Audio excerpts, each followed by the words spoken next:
Hey folks, welcome back to the channel, welcome back to the podcast, Evil Dungeon Master Universe. Hi, I'm your host Vince, hopefully you're doing well out there. Today I have another topic for y'all out there.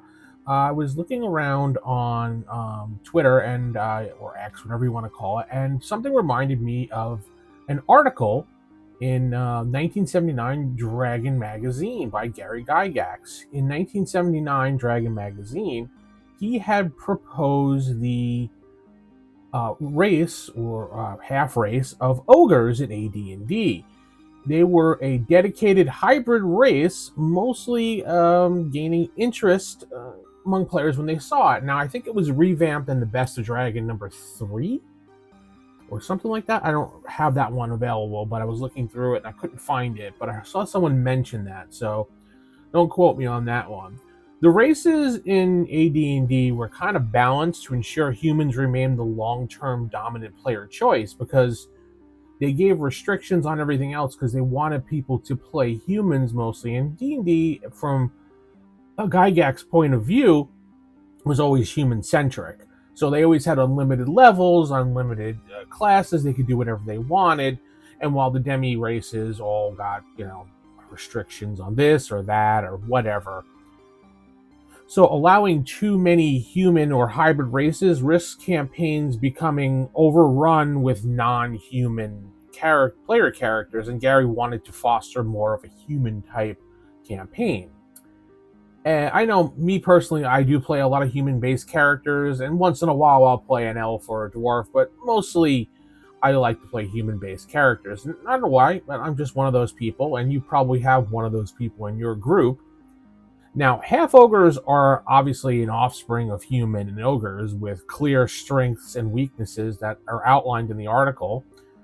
Half-ogres can become fighters for as many levels as they want, or they quote in the book, unlimited, and they can be clerics up to 4th level, and that kind of matches like an ogre shaman type thing. And they're not too bright, so they give you up to 4th level. So it basically, that's how it works. When it comes to their ability ranges, their strength would be a 14 to 18 when you are looking at the actual class itself to try to create it. They get adjusted into that range. Their intelligence is kind of low, and they'll stay between the range of 3 to 12, along with their wisdom being 2 to 12, and their dexterity, because they're large and bulky, would be the 3 to 12 maximum as well. Constitution, on the other hand, would be a 14 to 18. And their charisma, well, they're lacking in charisma because they're ogres, and their giant ugly beast would be a 2 to an 8. Now, it does say in the article that it depends on what was, let's see here, an average human strength combined with an ogre strength, and average to find spread, it tells you how to roll. So for a strength, use D6, and a 5 or 6 equals an 18 with the percentile bonus of 25%. If the roll is a 6, but 18/00 is the maximum in any event. And let's see here. You can use 3 to 10, you use 2d8 plus 2. Constitution was a d6 rolled, and then 6 is added, treat that as a maximum of 18 total. So you were rolling pretty much a d6 and adding it to your 12 base. The special traits that you would get would be infravision, 60 feet. You'd have swarthy skin, dark, lanky hair, and 2 hit dice at 1st level.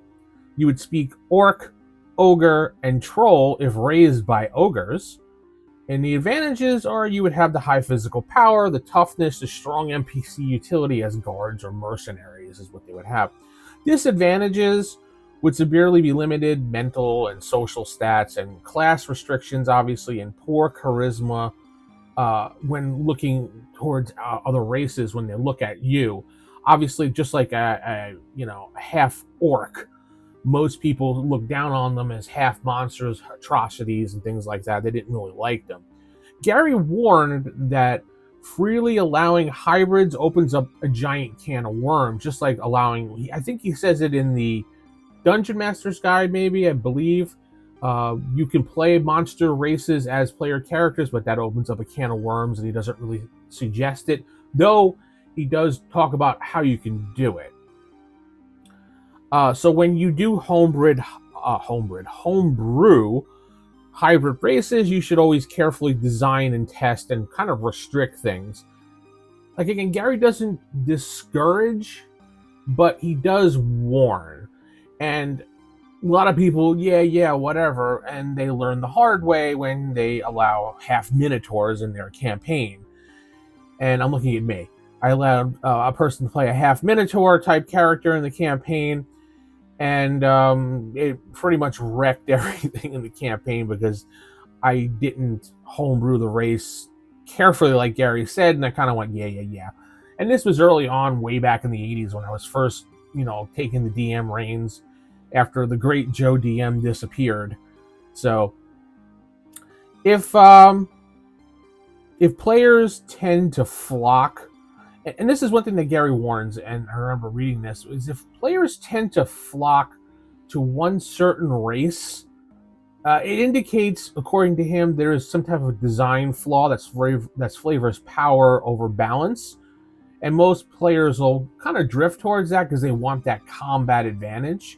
So humans in AD&D, according to him, are intentionally given the broadest opportunities to reflect their adaptability and dominance inside the game itself.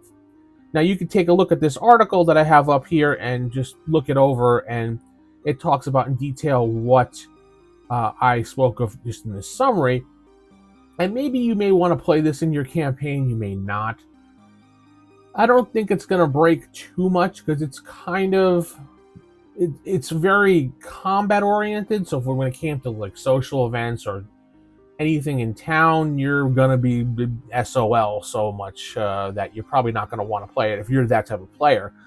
Now, if you just want to be the the strength and tank guy, then you really should have zero issues playing this class. And if you're going to have a lot of combat inside your adventure, then the players should have no problem getting this in there. So, and the article does go on to see how racial preferences will be towards the half-ogre when he goes into town. So it gives the DM some type of little guideline to go by.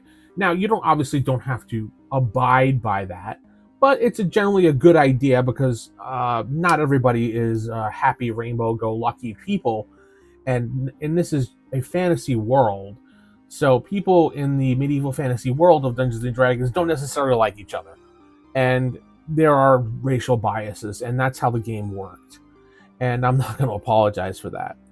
So tell me what you think about this. Did you ever try this in your campaign? Did you want to try this in your campaign? I'm interested to hear. You can always leave a comment on YouTube, Spotify, or anywhere else on my blog, theevildm.com. Don't forget to like the video, comment, subscribe, and if you want to join the channel for 99 cents a month, you can by clicking the button, or on Spotify as well. Patreon.com/theevildm is where you can get a place that you can sign up to support me there. With that said, I'm going to head out. Keep it original, keep it old school. Good night. God bless everyone.